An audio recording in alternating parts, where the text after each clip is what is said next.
जय हिंद साथियों। मैं हूं Dev Kumar, the best selling author. आज हम चर्चा करने जा रहे हैं आलस्य से बचें। यह अध्याय डॉक्टर सुधीर दीक्षित जी के द्वारा लिखित पुस्तक टाइम मैनेजमेंट से ली गई है। साथियों, आलस्य हमारी जिंदगी में मीठे पान की तरह आता है, लेकिन उसके परिणाम बेरहम होते हैं। हमने क्या कहा कि यह मीठे पान की तरह लगता है, हमें मीठे रसगुल्ले की तरह लगता है आलस्य, लेकिन इसके परिणाम बेरहम होते हैं। तो इसी कड़ी में और भी बेहतर से बेहतर हम लोग उदाहरण के साथ समझेंगे कि आलस्य कैसे हमारे समय प्रबंधन के लिए में बाधक बन रहा है। समय प्रबंधन हमें जो कार्य करनी चाहिए उससे हमें भटका रहा है। कैसे हम टाल मटोल करते रह जाते हैं, उसके बारे में बताएंगे। पहले हमने टाल मटोल के बारे में तो बताया था, लेकिन टाल मटोल से भी आलस्य एक बहुत बड़ा बाधक होता है। वो कैसे, आइए हम समझते हैं। साथियों, समय बचाने के लिए हम सभी को आलस से बचना चाहिए। कैसे? जब भी सामने कोई मुश्किल काम आता है तो हम आलस से करने लगते हैं और उसे टाल देते हैं।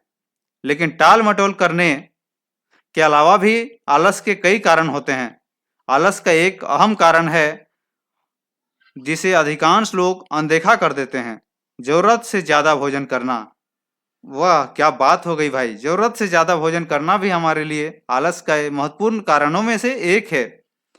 जब आप आवश्यकता से अधिक भोजन करते हैं या ज्यादा तला भुना भोजन करते हैं तो आपकी ऊर्जा में कमी आ जाती है और आपकी एकाग्रता में बाधा आती है। तो हम वैसे भोजन क्यों करें जो हमारी एकाग्रता में बाधा बाधा पहुंचाए? आलस में आप ज्यादा गलतियां करते हैं और टाल मटोल करने या जैसे तैसे काम निपटाने के चक्कर में रहते हैं। इससे आपके काम की गुणवत्ता पर बुरा प्रभाव पड़ता तो है ही। और यदि आप शर्लॉक होम्स के दीवाने हैं तो आपको यह बात जल्दी समझ में आ जाएगी, क्योंकि जब शर्लॉक होम्स कोई जटिल समस्या सुलझाने में जुटता था तो खाना पीना छोड़ देता था। उसका मानना था कि भोजन करने के बाद खून का प्रवाह पेट की तरफ हो जाता है, जिससे दिमाग में काम करने की रफ्तार धीमी हो जाती है। वाह, क्या बात है! यानी कि हमें अधिक भोजन करने से हमें अवश्य ही बचना चाहिए। और हमने जैसा ही बता चुका है कि आलस्य एक मीठे रसगुल्ले की तरह होती है, जो खाना हर किसी को पसंद है, लेकिन इसके परिणाम बेरहम होते हैं। हम पछताते हैं बाद में। तो साथियों, आलस के कारण इंसान अपने महत्वपूर्ण काम नहीं कर पाता है।